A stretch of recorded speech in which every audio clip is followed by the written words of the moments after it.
Hello everyone, what's up? Good morning, welcome back. This is Subhas. आज हामी चाहिँ chess and tricep train गर्न गइरहेका छौँ। फर्स्ट अफ अल हामी चाहिँ 10 मिनट जति वार्मअप गर्छौँ। त्यसपछि हामी चाहिँ हाम्रो वर्कआउट सुरु गर्छौँ। हाम्रो पहिलो चेसको भेरिएसन रहेको छ नर्मल पुसअप। नर्मल पुसअप हामीले 3 सेट 12 to 15 रेपिटेसन हान्छौँ। नर्मल पुसअपका केही फाइदाहरू: अप्पर बडी स्ट्रेन्थ बढाउँछ, कोर स्ट्रेन्थ बढाउँछ, हार्ट हेल्थ सुधार गर्छ, बडी ब्यालेन्स र स्टेबिलिटी राम्रो हुन्छ, एनीवेयर गर्न मिल्छ।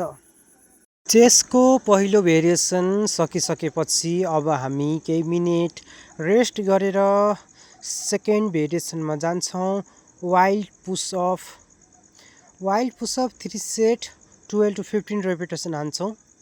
जसका केही फाइदाहरू: चेस्ट छातीमा बढी असर गर्छ, इनर चेस्ट डेभलप गर्न मद्दत गर्छ, सोल्डर स्ट्रेन्थ बढाउँछ, ट्राइसेप कम चेस्ट बडी काम गर्छ, अप्पर बडी वाइडर देखिन मद्दत गर्छ।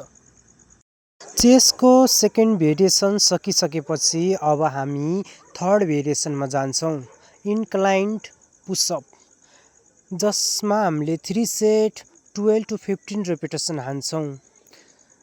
इन्क्लाइन्ड पुसअपका केही फाइदाहरू: अप्पर बडी स्ट्रेन्थ बढाउँछ, नर्मल पुसअप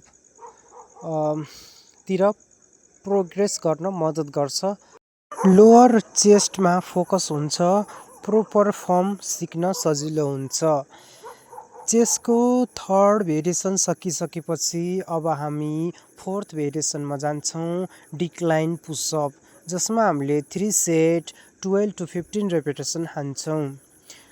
डिक्लाइन पुसअपका केही फाइदाहरू: अप्पर चेस्टमा बढी असर गर्छ, सोल्डर स्ट्रेन्थ बढाउँछ, ट्राइसेप पनि स्ट्रङ हुन्छ, मसल डेफिनेसन राम्रो बनाउँछ, ब्यालेन्स र कन्ट्रोल बढाउँछ। चेसको फोर्थ भेरिएसन सकिसकेपछि अब हामी लास्ट एन्ड फाइनल भेरिएसनमा जान्छौँ, डायमन्ड पुसअप। डायमन्ड पुसअपमा हामीले 3 सेट 12 to 15 रेपिटेसन हान्छौँ। जसका केही फाइदाहरू: ट्राइसेपमा सबैभन्दा बढी असर गर्छ, इनर चेस्ट डेभलप गर्छ, आर्म स्ट्रङली बनाउँछ, एडभान्स लेभल एक्सर्साइज हुन्छ, मसल डेफिनेसन राम्रो हुन्छ। चेसको वर्कआउट गरिसकेपछि अब हामी ट्राइसेपको लागि रेडी हुन्छौँ। ट्राइसेपमा हामीले 2टा भेरिएसन हान्छौँ, जसमा रहेको छ चेयर डिप्स र overhead tricep extension. First of all हाम्रो रहेको छ चेयर डिप्स। चेयर डिप्समा हामीले 3 सेट 12 to 15 रेपिटेसन हान्छौँ।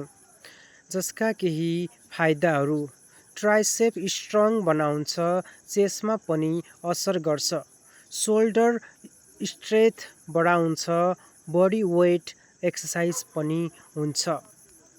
ट्राइसेपको पहिलो भेरिएसन चेयर डिप्स सकिसकेपछि अब हामी केही मिनेट रेस्ट गरेर हाम्रो ट्राइसेपको last and final variation overhead tricep एक्सटेन्सनमा जान्छौँ। जसमा हामीले 3 सेट 12 to 15 रेपिटेसन हान्छौँ। जसका केही फाइदाहरू: ट्राइसेपको साइज बढाउँछ, आर्म सेप इम्प्रुभ गर्छ, स्ट्रेन्थ बढाउँछ, सोल्डर स्टेबिलिटी इम्प्रुभ गर्छ, होम वर्कआउट गर्न सजिलो हुन्छ। हजुरहरूसँग डम्बल छैन भने कुनै भारी ब्याग लिएर हजुरहरू आफ्नो ओभरहेड ट्राइसेप एक्सटेन्सन गर्न सक्नुहुन्छ। आजको वर्कआउट यही खतम हुन्छ। Thank you so much guys for watching this video. See you next video. Bye by.